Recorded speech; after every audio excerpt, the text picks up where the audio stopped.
How do you like the tuner, Sam? I love the tuner. I've always, let's see. Yep. No, I love the strobe style readout, and it's very, very accurate, especially on the high pitched instruments.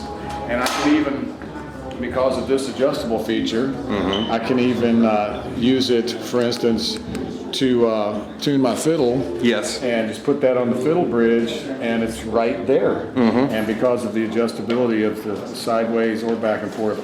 So now it's the first one I've ever had that I can have fun using it on the fiddle. But I find them incredibly accurate on the mandolin, where sometimes clip-ons for me seem to maybe work better on guitars than anything else. Whereas on the mandolin, it's been more of a compromise and trying to learn where you compensate for where it's at. Plus, you've got unisons, which is a dead giveaway when they're not in tune properly. Now, of course, when tuning the unisons, I get one of them with the strobe, and then you need to use your ear to hit them together, or I do. It's like a voicing, right? It's like voicing the note. So in other words, I get that one where that string's in tune, and I'll tune by ear.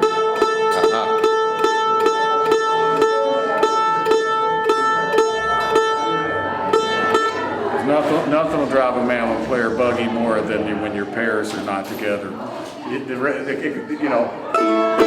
can be not perfectly in tune, but if your pairs are apart, it's nails on a blackboard. But long ago, and I first became aware of a strobe style tuner in high school band.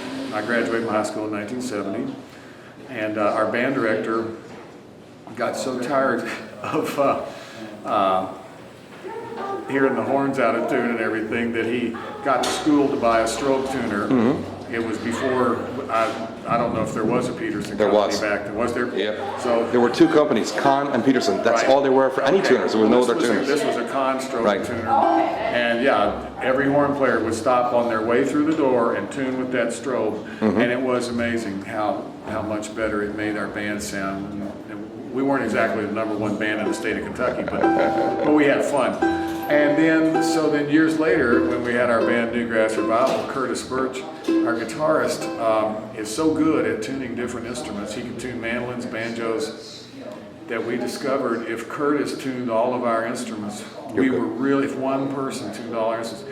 And he was also good at even tuning a fiddle, and that's, you have to know how much pressure to have on the bow. And the same is like when you're tuning a mandolin, one thing you need to do is make sure, and I think it holds true on any instrument, you have to play the string the same volume you're going to play at. You can't just barely hit it, because it'll be different than when you hit it like that. So Curtis would tune all of our stuff to a Peterson strobe, and man, we were the most in-tune band in the world. And then one day we were, here's something I wonder if you guys do. We were at a bluegrass festival, and he's out in the sun, and he can't see the face of the strobe tuner. So somewhere along the line, he came up with the idea to get, a collapsible drinking cup, and cut the bottom out of it, and he glued it on the tuner. When he was in the sun, he could pull out the telescopic collapsible drinking cup. We used to use toilet rolls. Is that what you did? Yeah. So the collapsible drinking cup really worked. Now these I seem to be able to see in the sun. These are LCD, so you'll never have problems seeing them in the daylight, no matter how bright or how dark it is. Well, I really am happy with this. The new Peterson StroboClip is the best clip-on I've ever tried. I love it.